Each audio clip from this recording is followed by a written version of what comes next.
Allah menginstal dalam anak itu ketika dilahirkan itu semua anak itu baik karena anak itu dilahirkan di atas fitrah. Tetapi pengaruh masyarakat itu sangat dominan. Nah itu dia sih. Anak ketika sudah nyaman di sekolah, mereka sudah cinta dengan sekolah kayak surga, mereka itu insya Allah nggak usah dioper-oper untuk berangkat sekolah gitu loh. Ibarat itu tagline-nya sahabat saja. Ya itu. Ya.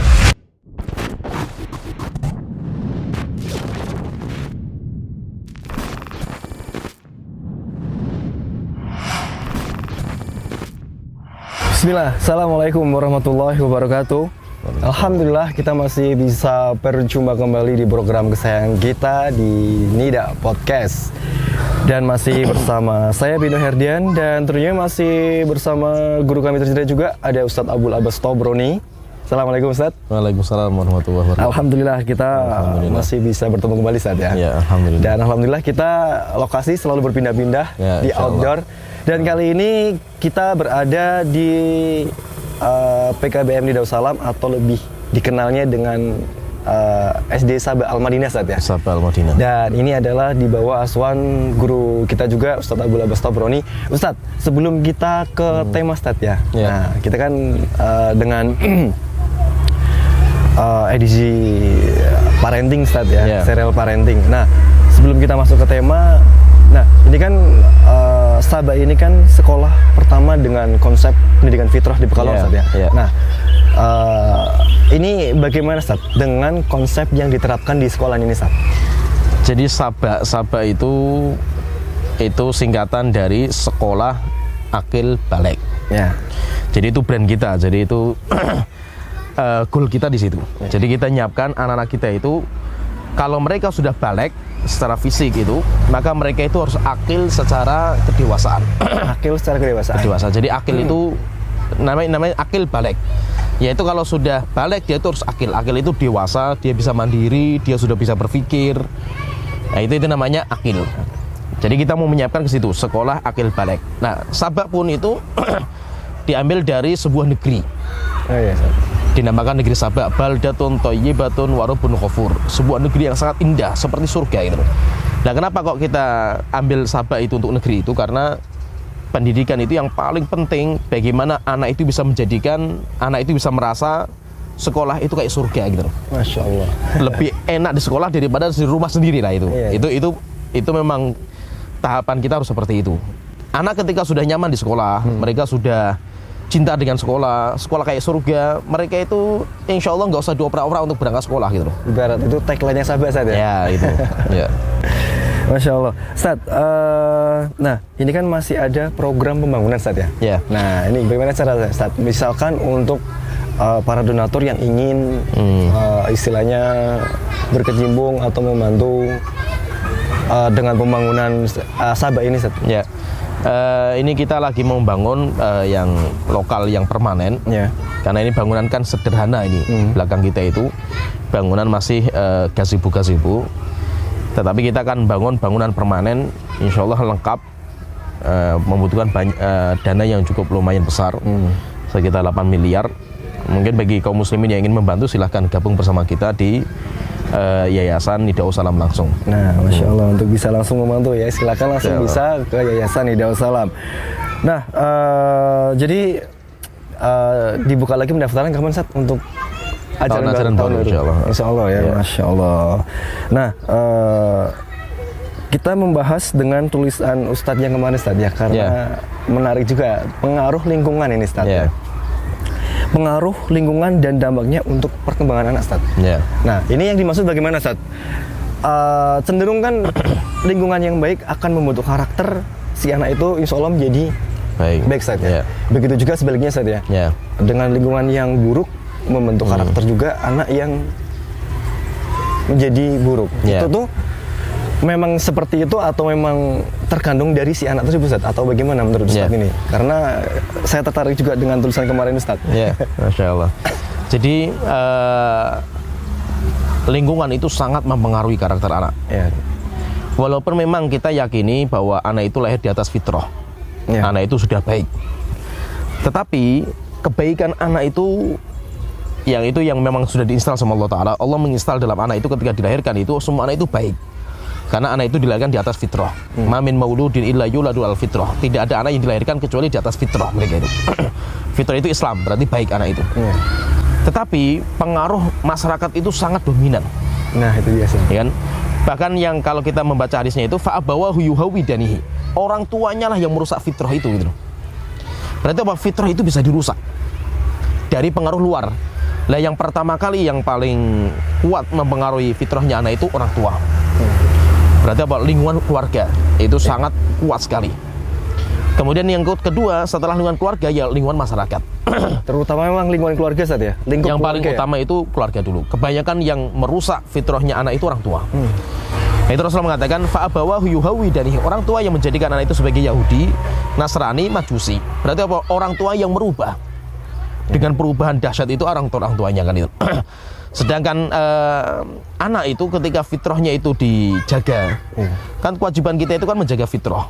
Kalau fitrah itu dijaga, insya Allah sejak anak itu dilahirkan sampai dewasa itu nanti fitrahnya nggak akan berubah gitu. Anak itu akan menjadi hebat. Karena apa? Karena terjaga. Lah yang menjadi masalah itu kita itu bagaimana kita menjaga fitrah anak kita itu supaya terawat dengan baik, supaya bisa tumbuh. Ibaratnya kayak kita itu seorang petani kan. Iya. Petani itu ketika dia itu menanam biji seperti sawah di belakang kita ini, sawah itu, petani itu kan tetap dia itu akan menguatkan potensi biji padi yang ditanamkan itu dengan sekali pupuk dan yang lainnya. Tapi juga yang paling penting, gak kalah penting itu namanya hama itu akan masuk gitu loh. Iya betul Ustaz. Pengaruh luar itu akan masuk ya akan merusak dirinya kan. Ibarat hama Ustaz ya. Ibaratnya hama. Maka itu petani harus paham, oh ini tanaman kita terkena hama ini. Ayo harus diobati kan itu loh. Supaya apa? Supaya hama itu tidak merusak sampai ke dalam-dalamnya kan itu. Jadi dampak dari lingkungan luar memang berpengaruh sekali sih. Berpengaruh sekali. Nah, untuk anak-anak maksudnya sekuat apa sih Ustaz anak-anak di dalam lingkungan yang dampaknya kurang baik itu Ustaz? Terbawa nggak Ustaz sampai dewasa? Iya, jadi dahsyat pengaruh namanya pengaruh akhlak, pengaruh kebiasaan itu dahsyat sekali pengaruhnya, nggak main-main gitu. Sehingga namanya akhlak itu akan menular. Dan tularan akhlak itu lebih bahaya daripada tularan virus. Kalau virus corona misalkan masuk dalam tubuh, ya akan merusak juga. Cuma kan tubuh itu masih kelihatan gitu. Iya, dan masih bisa diobati. Bisa diobati kan. Ya. Tapi kalau yang dirusak itu virusnya itu virus karakter. Wah itu nggak mudah itu. Butuh proses yang luar biasa lamanya itu. Bahkan bisa bertahun-tahun Ustaz. Bisa bertahun-tahun. Maka itu harus kita jaga anak-anak kita itu dari pengaruh-pengaruh yang bisa merusak karakter anak kita. Sehebat apapun anak kita, walaupun anak kita itu hebat lah, dikasih sama Allah sebuah biji yang top lah, luar biasa biji itu. Tapi ketika kita taruh di tempat yang salah, hancur juga itu. Contohnya misalkan ini, kita mendapatkan hadiah misalkan dari Eropa misalkan itu, biji kentang terbaik di dunia gitu. Biji kentang gitu. Berarti kita itu punya modal ini potensi luar biasa gitu. Tapi kalau biji kentang itu ditaruh di Pekalongan yang terkena rob, ya kan, hancur bijinya kan gitu. Bukan karena anak itu nggak hebat gitu. Anak itu hebat, tapi virusnya terlalu kuat gitu. Akhirnya apa? Hancur juga anak itu. Tapi ketika biji kentang itu ditaruh di Dieng, memang tempat yang terbaik untuk menanam kentang di sana itu. Subur akan menjadi luar biasa nanti hasilnya. Sehingga apa? Sehingga potensi yang sudah ada itu harus ditaruh di sebuah tempat yang bisa menguatkan potensi itu gitu. Kalau ini salah ditaruh sebuah tempat, akhirnya nanti hama akan masuk, akan hancur semua gitu loh. Nah itu, jaga anak-anak kita itu, jangan sembarangan menaruh anak kita itu di sebuah lingkungan yang banyak virusnya itu loh. Virus karakter maksudnya. Iya betul. Karena untuk membenahinya Ustaz ya. Membenahi ini susah. Susah Ustaz ya. Nah Ustaz, ini kan dari dampak lingkungan yang kurang baik atau yang tidak baik itu berpengaruh juga nggak Ustaz? Maksudnya ke dampak keluarga, misal ke orang tua. Dampak misalkan semisal nih Ustaz, terjadi perceraian, anak akan menjadi yang lebih terkenal dengan apa? Broken home gitu Ustaz. Iya. Jadi karakter anak itu nanti akan terpengaruh dari luar. Ketika anak itu melihat misalkan sering melihat pertengkaran. Akhirnya apa? Nanti akan terbawa ke sana. Sehingga akan memunculkan jiwa-jiwa yang keras-keras kan gitu. Ketika anak itu suka melihat orang tuanya ribut gitu loh, tengkar, apalagi sebagai orang tua yang akan menjadi tempat dia kembali, sampai akhirnya cerai, akhirnya akan membuat karakter dia rusak itu anak itu. Nah itu karakter itu akan terbentuk ketika dia itu di luar. Maka itu bahaya sekali ketika anak itu ditaruh di sebuah tempat yang bisa merusak karakternya gitu. Anak kita taruh di sebuah tempat yang aman saja belum tentu selamat kan itu. Iya betul. Apalagi tempat yang rusak yang akan merubah. Maka itu kenapa sampai Rasulullah mengatakan almar'u ala dini khalili. Seseorang itu agamanya akan mengikuti teman akrabnya, lingkungannya kan itu. Nah itu ketika ada orang yang bertobat, ada orang yang membunuh 99 orang sampai akhirnya digenapkan sampai 100. Ketika orang ini tanya sama orang yang berilmu, apakah ada pintu tobat bagi saya? Ada. Syaratnya apa? Pindah dari tempat ini. Kenapa? Tidak mungkin dia bisa bertobat dari niat tulusnya dia mau bertobat, tapi lingkungan seperti itu gitu, nggak mungkin gitu. Akan hancur kembali dia itu. Sehingga lingkungan itu memang harus kita perhatikan. Anak kita itu mau kita taruh di mana gitu. Jangan sampai apa kita menaruh anak yang potensi besar di tempat yang salah gitu loh. Akhirnya apa? Malah akan menghancurkan anak kita gitu loh. Dan kehancuran anak kita karena pengaruh luar itu dahsyat nggak main-main. Luar biasa memang ya. Seperti misalkan kita lihat LGBT yang sekarang merajalela seperti ini kan itu. Nggak mungkin ada anak lahir itu LGBT, nggak mungkin gitu. Kenapa? Anak itu fitrah gitu loh. Ya. Nggak mungkin anak lahirnya LGBT gitu loh. LGBT itu karena pengaruh kan gitu. Dampaknya luar biasa. Dan ketika sudah terkena seperti itu, belum tentu bisa disembuhkan gitu. Susah deh. Belum tentu gitu. Misalkan ini ada cerita nyata juga itu LGBT misalkan ini. Hatta dia sudah jadi ustadz, hatta sudah jadi ustadz terkenal, penyakitnya nggak bisa hilang gitu. Belum tentu ilmu agama yang dia pelajari itu bisa merubah dia kan gitu. Nah, ada juga yang temen saya juga satu profesi seperti itu juga Ustaz. Nah, iya. Dampaknya memang luar biasa sampai luar sekarang biasa. Bang Ustaz belum. Padahal berarti apa? Anak itu dilahirkan dalam kondisi fitrah. Tapi rusak karena lalu lingkungan, karena dia itu sering bergaul sama LGBT, orang-orang seperti itu akhirnya berubah. Ketika sudah berubah, belum tentu dia bisa mengobati gitu loh penyakit. Walaupun dia tahu ini salah gitu loh. Nah, Ustaz, kalau anak kebalikannya berarti Ustaz ya. Kalau anak di lingkungan yang baik, kan cenderung insya Allah akan menjadi juga karakter yang baik Ustaz. Nah, ini ada kemungkinan nggak Ustaz untuk anak ini tuh istilahnya apa ya? Menjadi yang kurang baik gitu Ustaz. Ada nggak? Jadi kalau ada, jadi intinya gini, kita itu Allah itu membekali dalam diri kita fitrah. Fitrah itu kuat sekali lah dalam diri kita itu.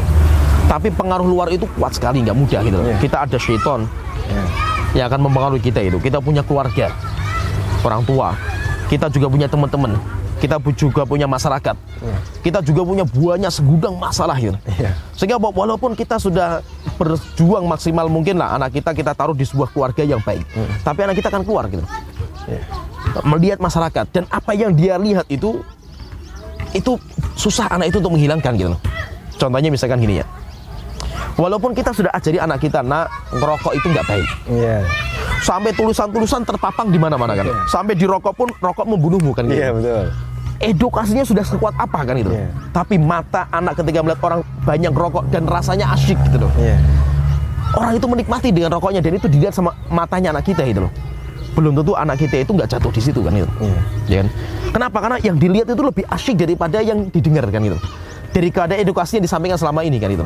Orang mengatakan rokok itu bahaya, rokok itu membunuh. Loh, saya lihat orang rokok pada asyik-asyik kan gitu. Ya kan? Nah itu akan berpengaruh dalam jiwa anak gitu. Maka itu tidak ada cara kecuali yang memang kita itu semaksimal mungkin mencegah anak kita. Dan yang paling penting itu apa? Kita berlindung kepada Allah Ta'ala. Kita minta sama Allah Ta'ala supaya Allah itu menjadi pelindung bagi anak kita gitu. Kalau menurut saya rokok memang awal dari itu Ustaz. Awal dari mulainya apa ya, menuju kenakalan-kenakalan ke depan.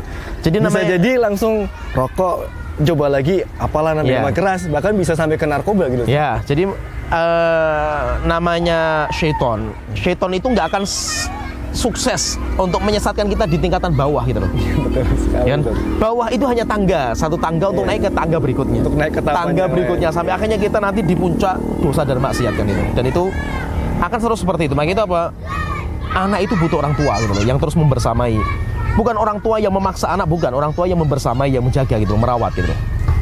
Nah, Ustaz, kalau cara kita sebagai orang tua untuk menjaga anak-anak kita agar jangan sampai terjerumus ke dalam, maksudnya ke dalam kemaksiatan gini gimana Ustaz? Yang paling penting itu kita harus membersihkan anak kita itu dari dosa dan maksiat. Itu memang butuh pengorbanan yang kuat. Yaitu maksudnya apa? Kita pertama masalah makanan dulu.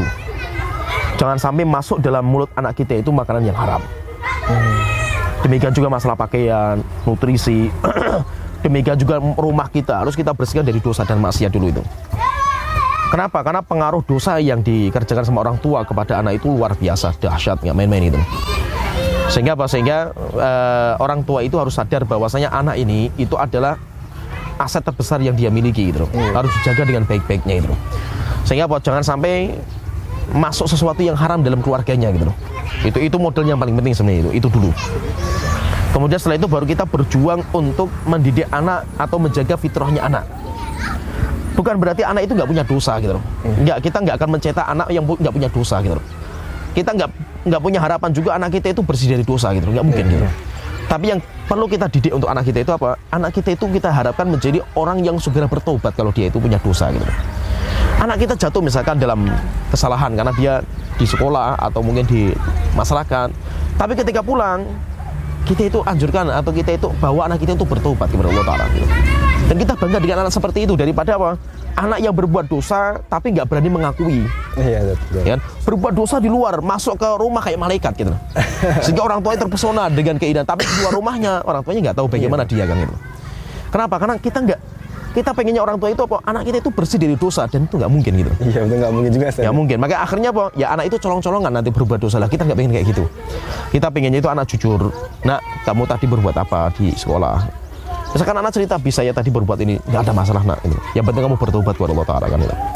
Sehingga apa? Biarkan anak itu mau cerita sama kita gitu loh. Kenapa? Pengaruh luar itu banyak yang orang tua itu nggak tahu gitu loh.